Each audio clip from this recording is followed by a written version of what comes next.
você puder, repita comigo: lidando com a crise. Lindão. Tem uma aula hoje aqui para você. Não uma aula do pastor Henrique, mas uma aula da Bíblia. E tem uma revelação do texto aqui que é linda, e eu quero compartilhar com você a revelação desse texto.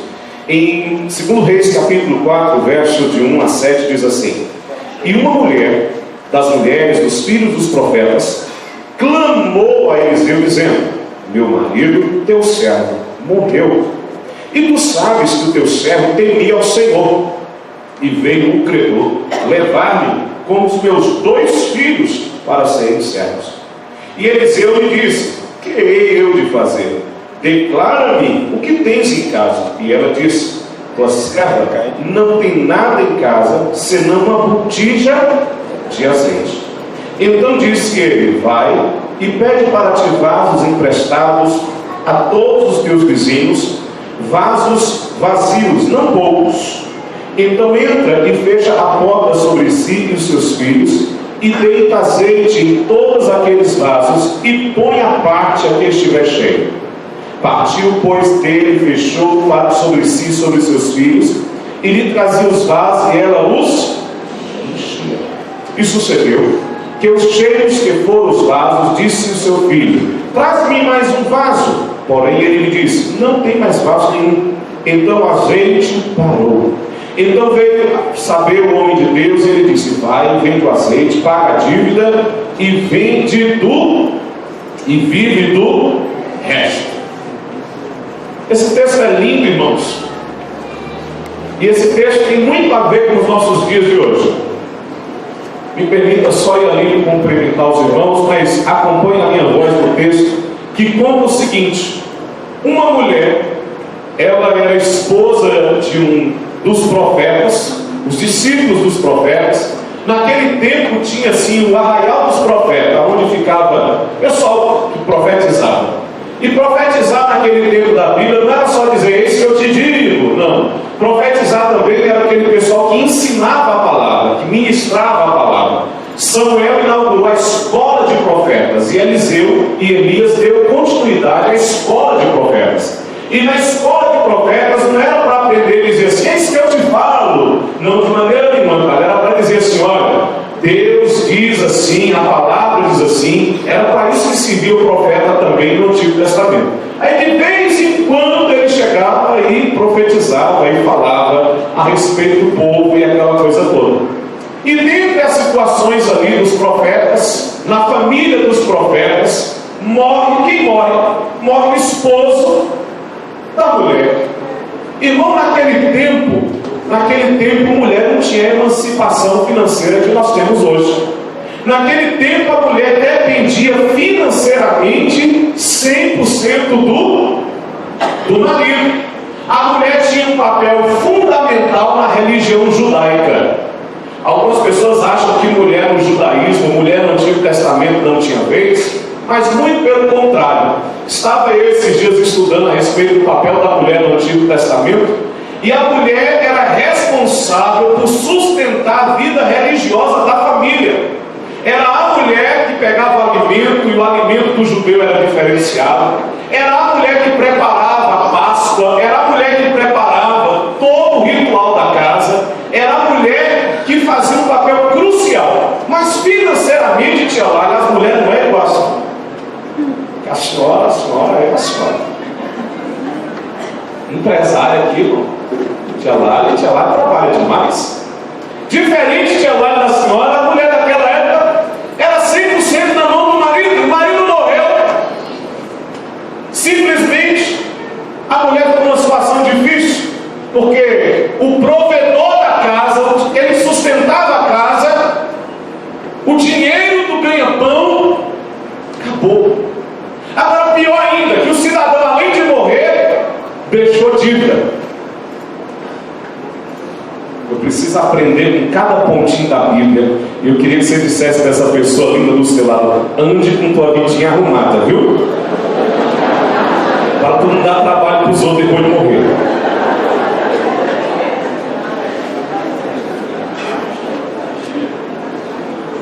Só por isso vale a minha noite. É sério. O cidadão, além de morrer,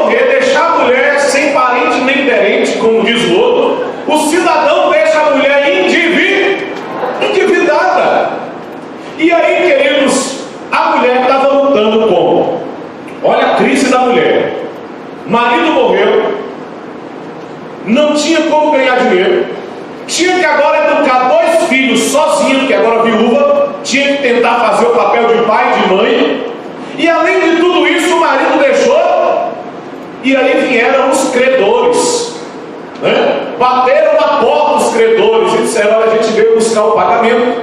Ela então diz assim: olha, meu marido morreu. Ele diz assim: não é desculpa, a gente quer o dinheiro. E dizia a lei naquela época que se alguém não pudesse pagar a dívida, o que ele fazia? Se tornava escravo.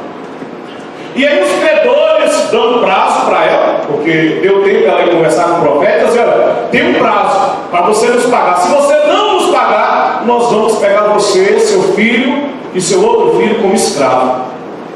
Irmão, essa mulher entra num desespero, uma crise dentro da sua vida que ela nunca pensou em passar. E ela vai procurar o profeta, e ela diz para o profeta Eliseu: olha, meu marido morreu, e meu marido era temente a Deus, e quando meu marido morreu, vieram os credores, estão tentando nos levar, e nós vamos virar escravos. E o profeta olha para ela e pergunta assim: o que é que você tem dentro da sua casa? Ela olhou e falou assim: eu tenho um pouquinho de azeite. E no azeite na Bíblia, quando a Bíblia fala de azeite, ela não fala em vão. Azeite na Bíblia é símbolo do Espírito Santo de Deus. Eu não posso deixar nessa noite de instigar você e perguntar a você: ainda tem um tiquinho de azeite aí? Ainda tem um tiquinho de azeite aí? Aquela mulher cheia diz: ainda tem um pouquinho de azeite. Aí o profeta diz assim: você vai fazer o seguinte, obedece a minha palavra, vai até os vizinhos, pega vasilhas, eu quero que você pegue esse pouquinho de azeite e comece a encher as vasilhas, e depois nós vamos ver o que acontece. Fecha a porta com os seus filhos e comece a fazer o trabalho.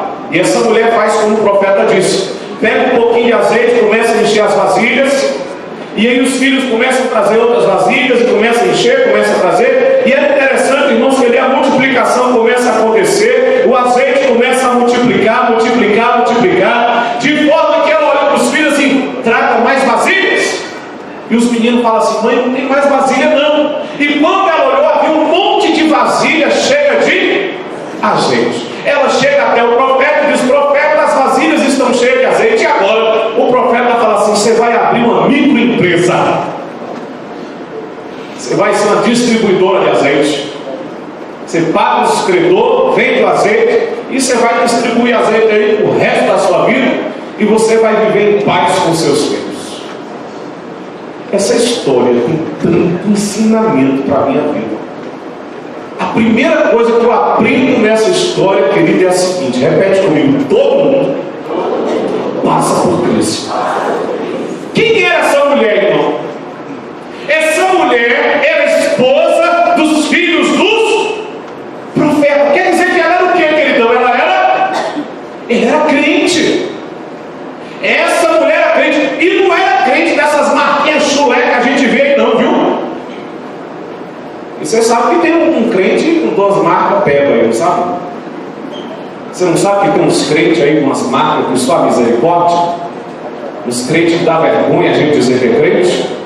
Uns crentes que levam dinheiro na sunga, que é caçada, umas crentes que andam lá no carnaval puxando o trio elétrico. Você sabe que tem uns crentes aí que só misericórdia, né? Mas é que a minha língua é meio afiada, não presta muita atenção não, né? Mas acontece aqui que essa mulher, queridão, ela é uma crente de uma marca maior. Pastor, como é que o senhor sabe que essa mulher é uma crente de verdade? Porque ela simplesmente buscou a resposta em Deus. Primeiro lugar. Segundo lugar, ela diz: o meu marido temia ao Senhor. Ou seja, era uma mulher crente, fiel, temente a Deus. Mas apesar de ser uma mulher temente a Deus, aconteceu na vida dela uma fatalidade. Aconteceu na vida dela uma causalidade. Aconteceu na vida dela um acidente de percurso. Aconteceu na vida dela uma situação adversa. Então eu quero ministrar o teu coração nesta noite. Crente também passa luta. E como passa? Crente também entra em crise crise como entra. Crente também passa dificuldade e como passa. Porque muitas vezes, irmãos, quando a gente está passando pela dificuldade, a gente olha e diz assim: ai meu Deus, eu sou crente, eu sou dizimista, eu sou da igreja, eu creio em Deus, como é que eu estou passando por tudo isso? Ou então, você não leu a Bíblia direitão, não? A gente passa por luta. Vou te dizer um negócio nessa noite. Você está passando por crise? Bem-vindo ao time. Bem-vindo ao time. Aliás, se tem uma coisa que nós seres humanos passamos a vida inteira, é crise. Crise na adolescência. Depois casa, crise no primeiro ano de casamento. Depois diz que tem os 7 anos de casamento, crise nos 7 anos de casamento. Aí quando você pensou em terminar a crise dos 7 anos de casamento, crise da meia-idade. Quando você vê um homem assim, com uns 42, 45, botando um baby look, umas calcinhas apertadas, as coisinhas assim, crise da meia-idade. Crise da melhor idade. A pessoa vai chegando nos 70, aí começa a deprimir e tal. Crise. É crise. Crise da menopausa. E os irmãos não acham ruim, crise da andropausa. Verdade. E como se não bastasse, tem crise existencial. Para você não achar que o pacote acabou, tem crise política, crise na saúde, crise na educação, crise no governo e crise em outro lugar. O único lugar que não entra em crise é no Senhor Jesus Cristo. Lá o reino é sempre eterno e ele dura para sempre. Ele é inabalável, inalterável. Esse é um Deus que não entra em crise. Só ele. Mas nós, irmãos, entramos em crise, nos desajustamos, saímos dos eixos, perdemos as estribeiras a todos os momentos. Quem disse que a gente não entra em crise? A gente muitas vezes até disfarça. A gente muitas vezes até ri por fora, mas muitas vezes sofre por dentro. Todos nós passamos por crise. Você não é privilegiado. Aqui a gente tem uma mulher do profeta passando por... E para você não achar que a crise terminou, eu ainda vou lhe dizer mais uma coisa. Eu aprendo nesse texto que uma crise chama outra crise. Essa mulher começa com a crise do luto do marido. O marido morreu, luto. Estava velando.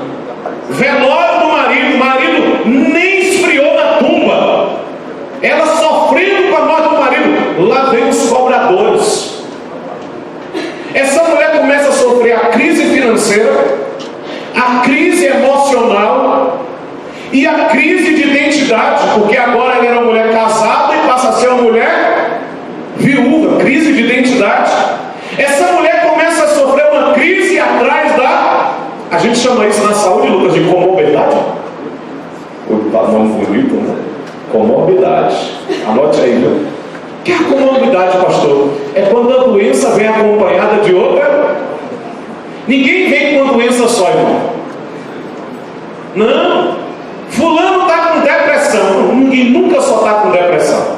Geralmente a depressão vem com um pacotinho. Pacotinho da depressão. Ah, eu estou com coluna. Geralmente a coluna vem acompanhada de hipertensão arterial, glicemia, etc, etc. Uma doença nunca vem sozinha. Pastor, por que o senhor está dizendo isso? Que uma prova também nunca vem sozinha. Ela sempre vem com um pacotinho. A prova vem com um pacote. É uma crise puxando outra. Você quer ver como é que é sério que eu estou dizendo? Quantas famílias que a crise começa no dinheiro, financeira, e aí daqui a pouco, ó, a crise abalando o relacionamento do casal. E depois, ó, a crise que abalou o relacionamento com o casal, abalando o emocional, concomitantemente. Por quê, pastor? Porque uma crise vai puxando uma outra crise. Ô pastor, e como é que a gente lida com isso, pastor? Como é que a gente resolve uma crise contra crise, crise em cima de crise, e luta em cima de luta, e prova em cima de prova? Eu aprendo nesse texto o seguinte: Quero que você repete comigo assim: essa mulher não procurou culpado. Amém? Questão política é outra coisa, no nome de Jesus. Tem um monte de culpado na política. Mas nas crises da nossa vida, deixa eu lhe explicar uma coisa aqui. Essa mulher entrou em crise porque o seu marido morreu. Agora ela chegou no caixão e disse assim para o profeta: esse infeliz aqui, profeta, ó, esse infeliz morreu e me deixou endividada, a culpa é dele. Ia resolver alguma coisa? Bota a culpa no defunto? Eu queria nessa noite, em nome do Senhor Jesus, que você me ajudasse a pregar e olhasse para essa pessoa do seu lado e dissesse com muita autoridade de Deus: não coloque a culpa de ninguém. Fala para essa pessoa: não coloque a culpa em ninguém das crises da sua vida. Não fique procurando culpado. Ah, eu estou passando isso porque meu marido e não sei o que, minha esposa, e temos que assim, a minha mãe. A culpa do Big Bang é da minha mãe. É, tem gente que é assim. Glória a Deus.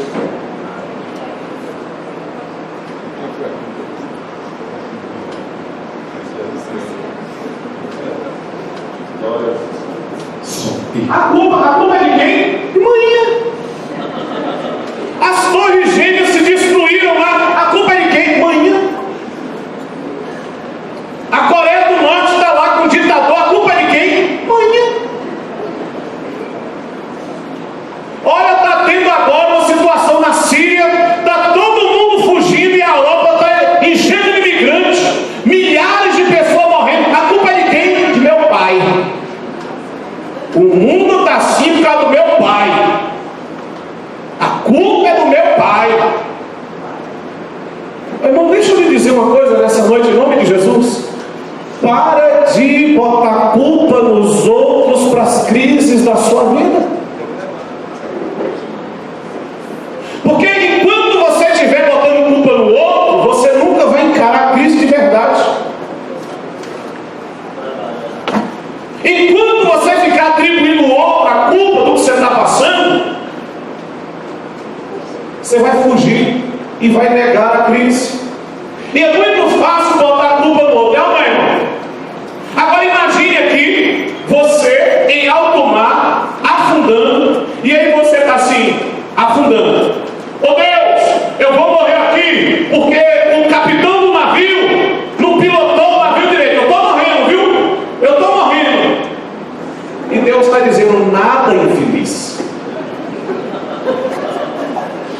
E você: eu não vou nadar não, Deus.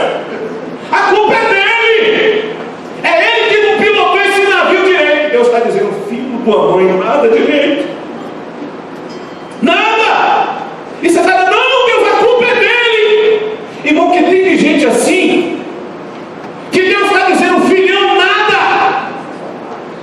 Age, saia, faça alguma coisa. Mas você está ocupado demais botando a culpa nos outros. Eu tenho depressão por causa de meu pai. Eu tenho síndrome do pânico por causa de minha mãe. Eu tenho uma situação, é por causa do meu marido. Olha para essa pessoa linda e diga para ela: para de culpar o defunto. Defunto já morreu? O homem já foi enterrado? Já é defunto? Já foi? Para de ficar botando culpa nos outros por causa da crise. Agora olha para cá, em nome de Jesus. Essa mulher entrou em crise, amém? Mas ela foi buscar resposta aonde? Em Deus. E aqui eu tenho uma revelação gostosa da palavra. Ela vai procurar o profeta, porque ela é esposa de profeta. Profeta na Bíblia, ele lembra do quê? Palavra. Diga comigo uma palavra de Deus essa noite. Eu posso entrar em crise, mas eu não saio da palavra. Eu não abro mão dos meus princípios. Eu não abro mão dos meus valores. Porque, irmão, tem gente que está com Deus quando a coisa está boa. Tem gente que adora quando tudo vai bem. Tem gente que é crente fiel até que tudo ande na normalidade. Quando a coisa aperta um pouquinho, se vende na hora da crise. Negocia sua fé. Irmão, a crise chegou, a luta chegou, é agora que você tem que correr para os pés do Senhor. É agora que você tem que enquadrar na palavra. Irmão, eu vou lhe contar aqui um testemunho real da minha vida.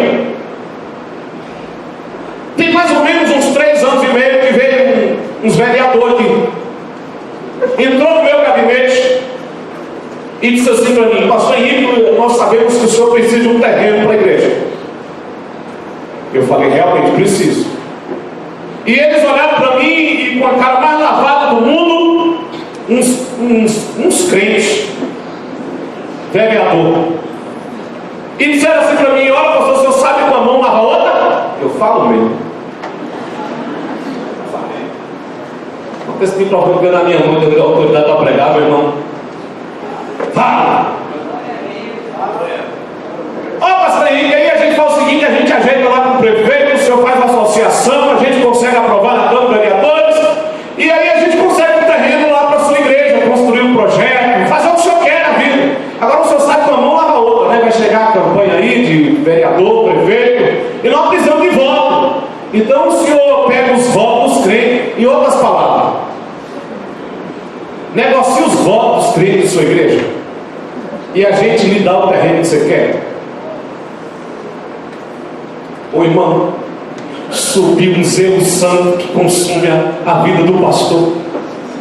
E eu não botei para fora porque eu estava educado nesse dia. Mas só que Deus depois me puxou a orelha. Porque depois Deus ainda falou para mim: você devia ter pregado o evangelho de verdade para eles dois. Deixa eu te dizer uma coisa, querido. Eu fico sem terreno, mas eu não vendo voto de crente. Porque minha igreja não é curral eleitoral. Você está entendendo, irmão, que a gente paga preço para não se corromper? Você está entendendo que a gente perde para não sair da palavra? É isso que eu estou querendo lhe dizer nessa noite? Porque vai vir muita bandeja na hora da dificuldade para lhe tirar da palavra. Vai vir muita oferta na hora da dificuldade, dizendo assim: ó, você está passando por uma dificuldade, toma aqui, ó, para você sair dos seus princípios, para você sair dos seus valores, para você vender os seus ideais. Mas eu tenho um recado de Deus para a sua vida nessa noite: passe pela crise, mas não se venda. Não negocie os seus valores, não negocie os seus princípios, não venda a sua palavra. Palavra de crente é sim, sim e não, não. Crente não tem que honrar o bigode, crente tem que honrar as calças que veste. Não é porque você está passando por uma luta que você vai começar a fazer coisa errada. Não é porque você está passando por uma dificuldade que você vai começar a fazer o que não deve. Vou te dar uma palavra de Deus nessa noite: permanece fiel na prova, permaneça fiel na dificuldade, não abra mão dos seus princípios e dos seus valores. Essa mulher, ela foi buscar ajuda no profeta. Essa mulher poderia ter dito assim: eu vou virar uma garota de programa, porque em Israel tinha garota de programa. Essa mulher podia ter dito: eu vou virar uma prostituta e eu vou sustentar meus 2 filhos com a prostituição. Mas essa mulher, ela lembrou que o marido dela morreu, mas o Deus dela continuava vivo. Essa mulher vai buscar socorro em Deus. Aleluia!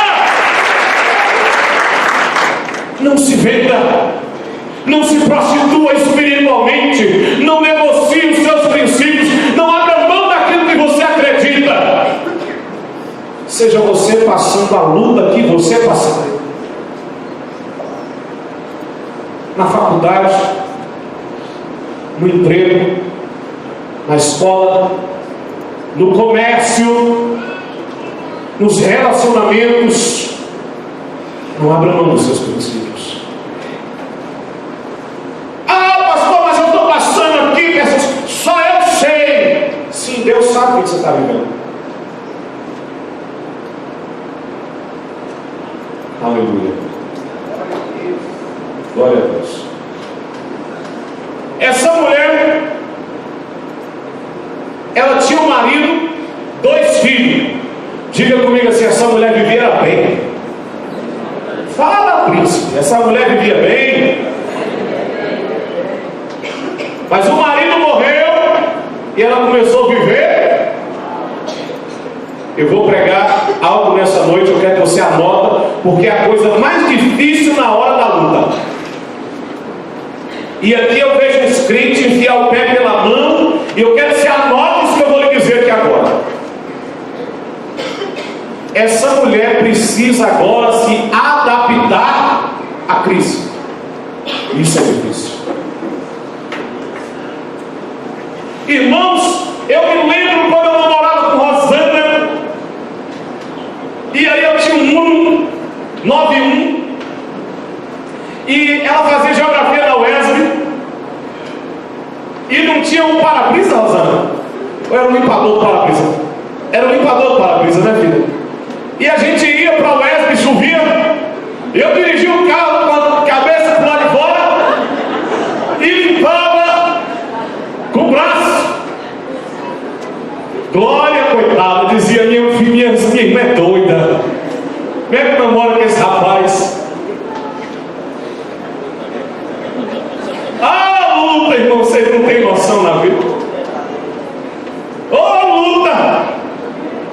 Irmãos, eu estava dizendo para os jovens esses dias que eu namorei com Rosana, doido para casar, porque pregava. E eu me lembro que eu passei 1 ano com um sapato só. E o sapato abriu aqui o fundo. E aí eu não podia nem reformar, nem comprar o sapato. Peguei o papelão, botei assim. E fiquei 1 mês usando o sapato com papelão, mas o papelão rasgava e a meia comia.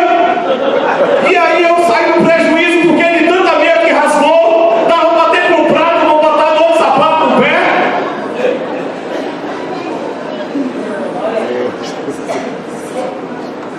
Mas você não sabe, não tem noção do quanto isso é gostoso eu lembrar. Por muito tempo, eu nunca tive mais do que um par de sapato. Por muito tempo eu andei, e o pior, né? Parece que o Uno encastou, né? Porque a gente pulou de um Uno para o outro, e passou uns 4 Uno 91. Eu me lembro que eu tinha um lá em Tapetinho, e quando eu entrava naquela praça dos bois, todo mundo dizia: pastor Henrique, vem ali. Porque o carro é uma orquestra sinfônica. Parecia uma moto. Esse carro quebrado. Era terrível. Passamos 5 anos sem uma pizzaria, uma churrascaria, para poder fazer uma faculdade, uma pós-graduação, Rosana se formando. Aí quando a gente fez a pós, formou, Deus abriu a porta, aí compramos o primeiro carro. Ô irmão, saí do mundo com um Voyage, zerinho. Aí eu entrei na nave. Bom demais, irmão. Voyage ficou ruim, envelheceu. Aí o Senhor nos deu a graça, os irmãos trocaram com um polo, né? É um polo que é melhorzinho. Graças a Deus. Agora deixa eu te contar uma coisa. Hoje que eu estou com aquele polo, se eu voltar para um Voyage, a coisa fica difícil. E se voltar para o Uno, Rosana? E se voltar para o Uno? Mais difícil ainda. Fácil é quando a gente está em escala crescente. Ó, é gostoso quando você não comprava nem a mortandela e agora você compra presunto, queijo, mortandela na feira. É fácil, meu irmão, quando você não comprava iogurte e passa a comprar iogurte. É fácil, meu querido, quando você não saía e agora você ainda vai no cinema. É fácil. Difícil é quando a crise bate na porta. Que você entra no supermercado e já não pode mais comprar o iogurte que comprar. Você não pode mais, meu irmão, comprar aquele bolo que você comprava. Você não pode mais simplesmente ir para Ilhéus como você ia antigamente.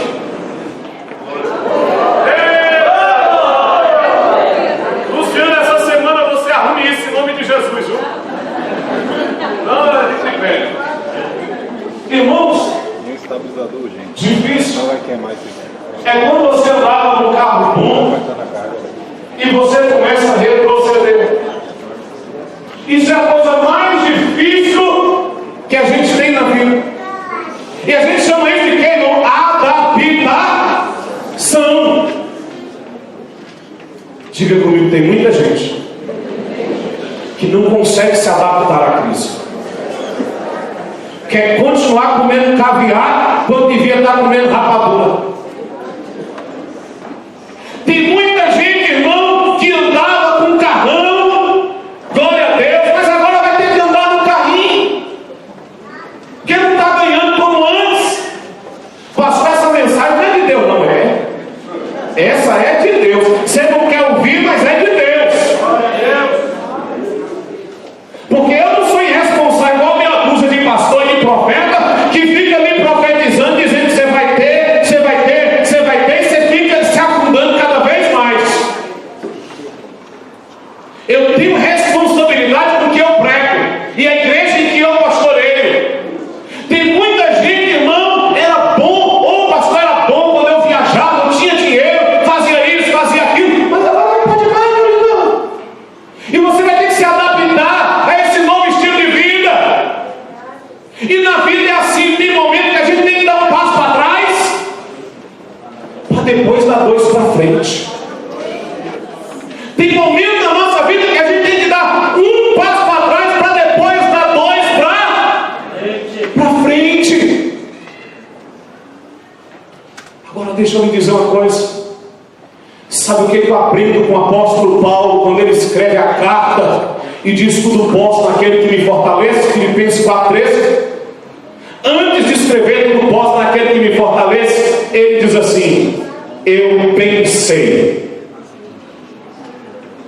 passar necessidade e abundância. Eu sei ter pouco e ter muito. E aí ele escreve: tudo posso naquele que me fortalece.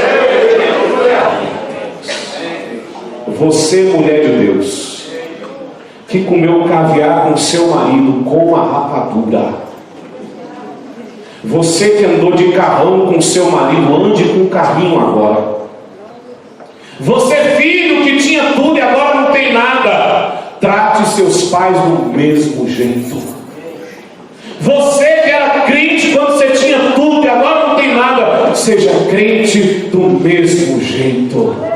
Se Deus deu, glória a Deus. Se Deus não me deu, glória a Deus. Aprenda a ser fiel no pouco e aprenda a ser fiel no muito. Aprenda a se adaptar à crise. Tem momento na vida, irmão, que a gente tem que se adaptar à situação. O problema é que as pessoas não querem admitir que estão passando pela crise. E aí você vê um monte de gente endividada. Um monte de gente, irmãos, passando sufoco. Por quê, pastor? Não admite que a vida mudou. Ô, mensagem difícil, pastor. É fácil falar isso, irmão? Isso dói na pele, não dói? Dói na pele isso.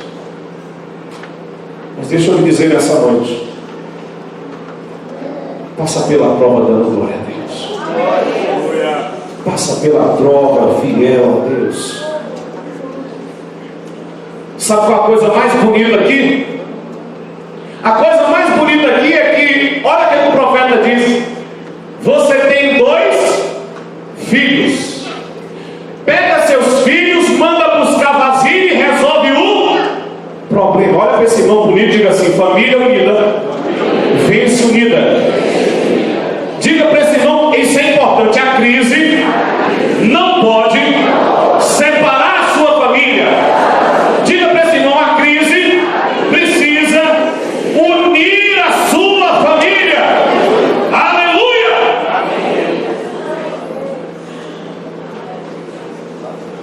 Meu Deus do céu!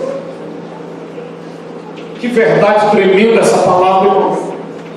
Você já pensou se os dois filhos dessa mulher falaram: "Ô mãe, a gente agora vai procurar a vida, vamos para São Paulo, e outro vai lá para o Ceará, a senhora vai ficar aí, se vira. Pai morreu, a senhora se vira."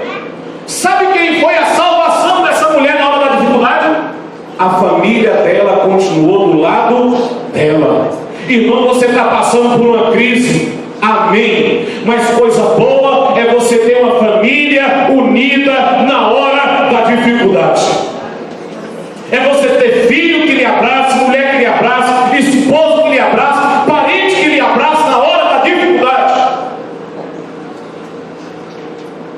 Eu vejo muitas vezes famílias entrarem em crise, e aí começa uma outra crise, a crise de briga, a crise de confusão, a crise da discórdia. Ei, não está na hora de brigar. Não está na hora de brigar na sua família. Não é a hora de discutir de boca a boca, de disse-me-disse, de encrenca. Não! A crise chegou. É hora de todo mundo guardar os seus problemas pessoais e se unir para resolver a crise. Você quer vencer a crise na sua casa? Começa a dar as mãos. Ah, pastor, minha família nunca foi unida. Pois agora vai ser. A minha família nunca conversou, agora vai conversar. Sabe por quê? A crise muitas vezes vem para tratar a família. A crise muitas vezes vem para unir a família. E eu tenho mais para lhe dizer: olha, busca vasilha na casa dos vizinhos. Olha para esse irmão e diga para ele assim: na crise, você conhece quem é amigo de verdade.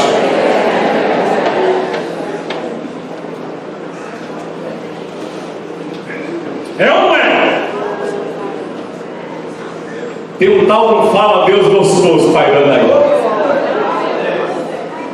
Ei, esta mulher foi buscar vasilha na casa dos, e os vizinhos emprestar para quem está quebrado, emprestar para quem está falido, emprestar para quem não tem crédito na praça, emprestar para quem está passando crise. Só amigo de... Porque nessa hora os amigos falsos faz o quê? Os amigos interesseiros faz o quê? Deixa eu te dizer uma palavra de Deus: essa crise está vindo na sua vida, mas ela tem um lado bom. Vai mostrar quem te ama pelo que você é e não pelo que você tem. E isso é muito importante, irmãos. A gente saber quem de verdade está com a gente. E não está com a gente por causa do carro que a gente tem. Não está com a gente por causa da casa que a gente tem. Não está com a gente por causa do salário que a gente tem. Não está com a gente por causa da posição que a gente tem. Mas está com a gente porque ama a gente, independente de qualquer coisa. E nesse mundo esse tipo de amizade está raro. Esse tipo de amigo, de pessoas que está com você até debaixo d'água, está difícil. Eu queria que você dissesse para esse irmão assim: mas Deus, diga para ele, mas Deus te levanta amigos na hora da dor, na hora da dificuldade, na hora do problema, na hora da adversidade. Deus te levanta companheiros de batalha. Aleluia! Deus levanta. Deus levanta gente que você nem pensou que ia se levantar. Deus desperta pessoas que você nem pensou que ia se despertar. Mas Deus levanta gente para emprestar vasilha para a gente. Deus vai levantar pessoas para abençoar a sua vida na hora da dificuldade. E Deus vai levantar pessoas que você nunca viu, nunca conheceu, mas que vai ser seu amigo de verdade na hora da adversidade. Deus faz isso na vida da gente. Deixa eu te dizer mais uma coisa em nome do Senhor Jesus. Vou pedir para as irmãs que estão passando com comida lá na porta parar com essa passação de comida que eu estou pregando. Essas mulheres estão cheias do Espírito Santo. Pode falar que elas não ligam não.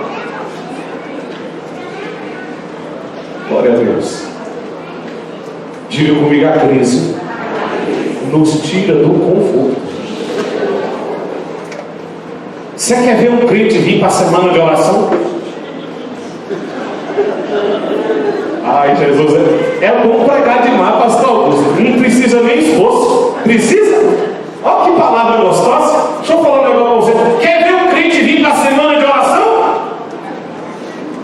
Você pode saber que a coisa não está tão boa por lá.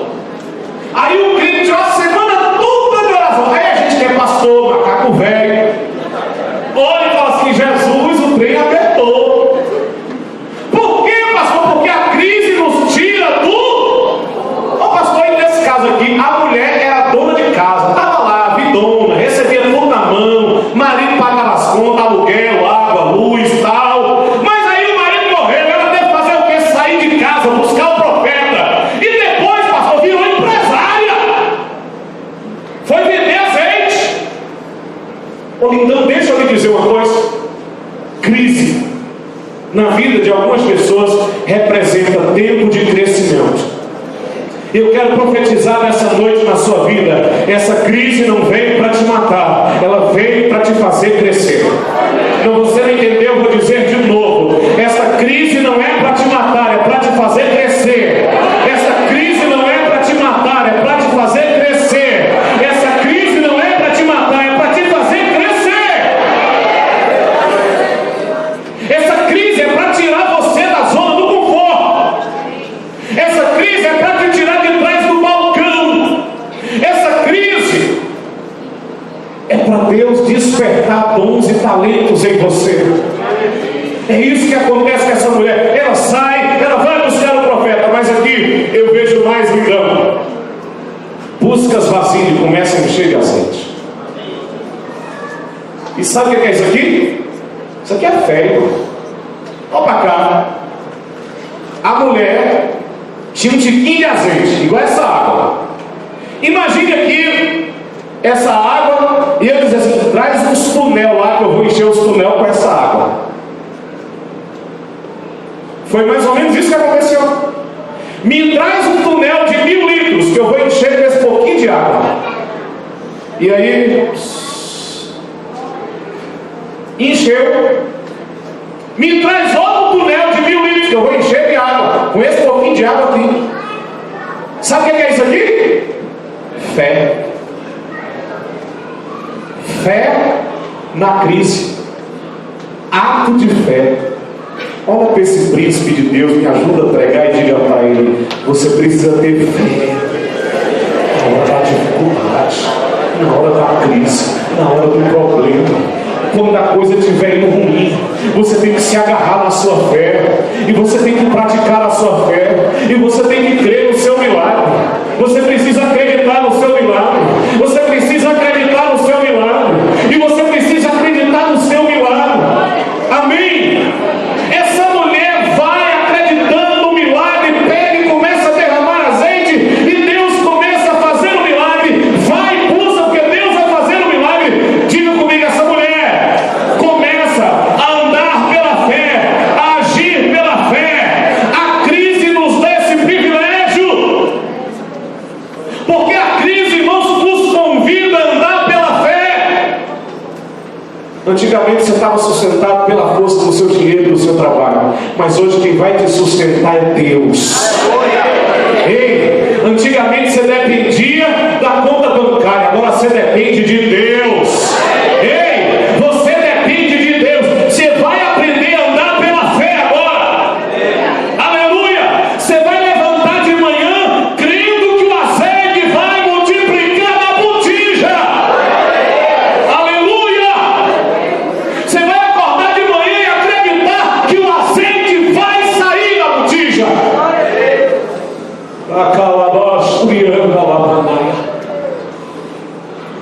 Nós estamos falando aqui para um público seleto. Estamos falando aqui para pessoas de níveis diferenciados. Mas eu quero dizer que na mão de Deus vocês estão tudo igual. E na mão de Deus não tem seleto e não tem nobre. Todo mundo vai aprender a depender dele.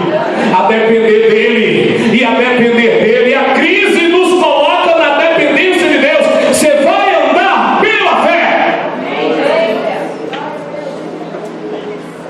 E aí ela volta para o profeta. Fica de pé só um pouquinho em nome do Senhor Jesus. Aleluia. Glória a Deus. Pega na mão dessa irmã e desse irmão que está do seu lado e diga para esse irmão: aquela mulher saiu da crise e você vai sair também.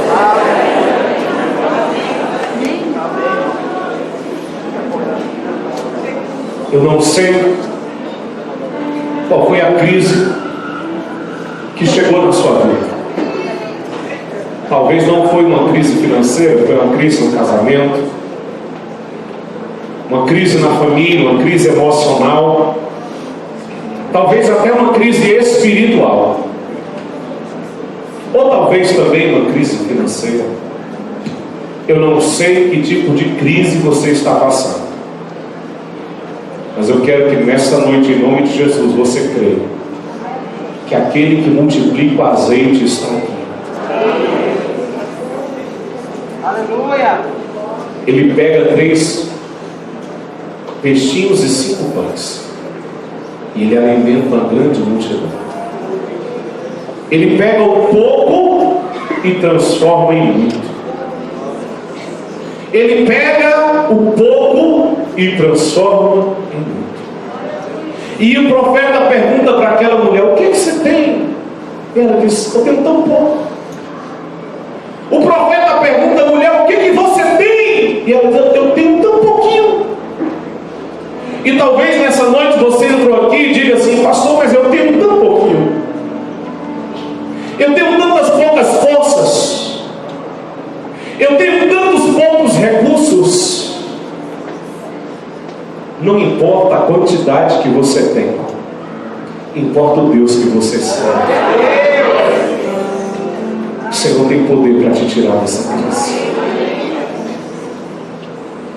O Senhor tem poder para te tirar dessa crise. Se nessa noite você entrou aqui passando por uma grande crise na sua vida e você precisa de uma oração especial nessa noite, nós vamos cantar um hino. Enquanto nós cantamos, eu quero que você saia do seu lugar e venha aqui para nós orarmos por você. Ô pastor, que tipo de crise? Pastor, qualquer tipo. Talvez uma crise no casamento, uma crise na família, uma crise financeira. Nós estamos para orar por aqueles que estão hoje com pouco azeite na botija. E eu creio em um Deus que faz milagres. Feche os seus olhos. Senhor Jesus, Senhor Jesus, contempla a crise que teu filho está passando aí agora, Senhor. Veja essa situação, Senhor. Olha aí, Senhor.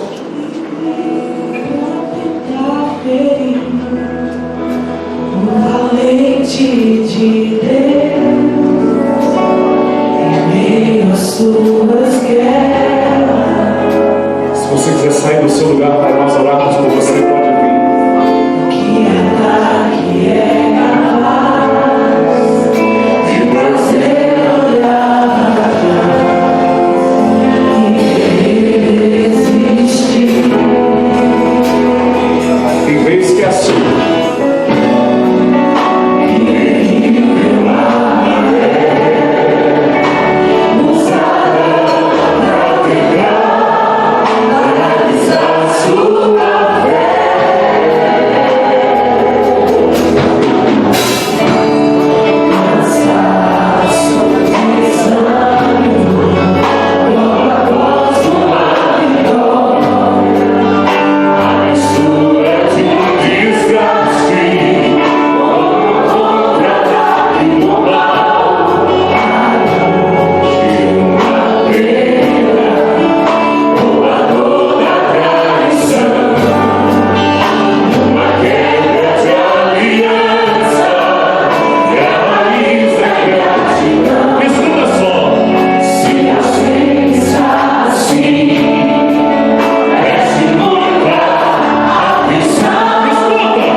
que vem do Senhor.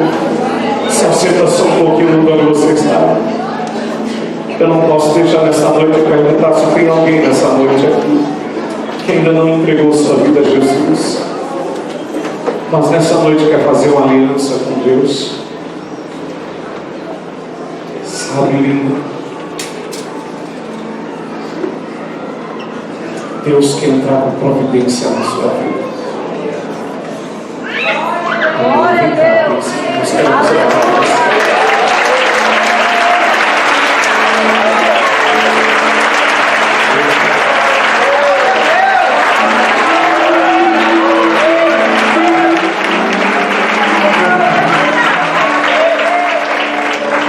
A segunda pessoa nessa noite que deseja aceitar Jesus, entregar a sua vida a Jesus, ou voltar para Jesus, essa é a sua noite, isso é o seu dia.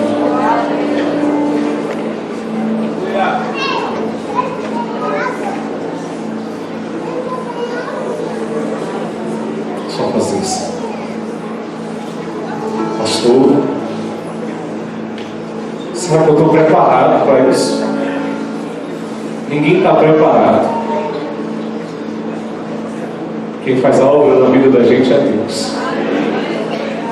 Se você estivesse preparado, Jesus não precisava fazer nada na sua vida. Então a palavra que eu tenho para você: venha despreparado. Aí você disse assim: parece que o pastor está falando comigo, é com você mesmo. Estou te dando uma oportunidade de ouro. Deus está falando com você. Vou perguntar e eu preciso que você levante, que eu preciso terminar esse culto. Mas antes desse culto terminar, Deus ainda quer salvar a sua vida. A segunda pessoa nessa noite que quer aceitar Jesus como Salvador da sua vida, para Deus começar a mudar a sua história.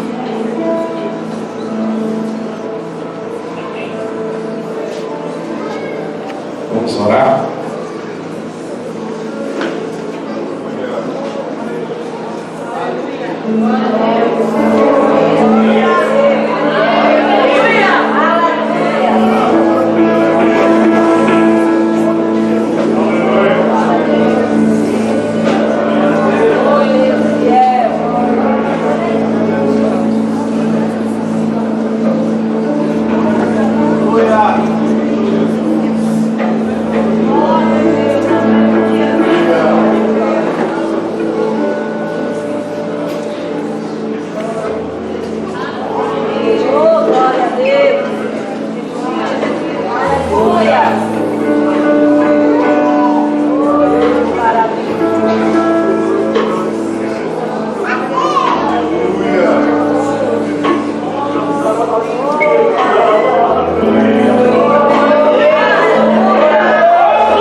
Igreja, nós passamos uma semana orando. Essa semana os jovens vão orar em casa, a igreja em casa, porque sexta-feira começa o Congresso das Mulheres. E Deus vai tomar essas mulheres aqui. Irmãs, é sexta, sábado e domingo. Eu quero vocês aqui, cheia de Deus. Porque domingo de manhã os maridos vão chegar aqui e vão ver umas mulheres diferentes. Domingo à noite os maridos vão chegar aqui e vão ver o que aconteceu com essas mulheres esses 3 dias. E vou dizer para você, vai vir pregar aqui esse final de semana. Quero você aqui em nome de Jesus.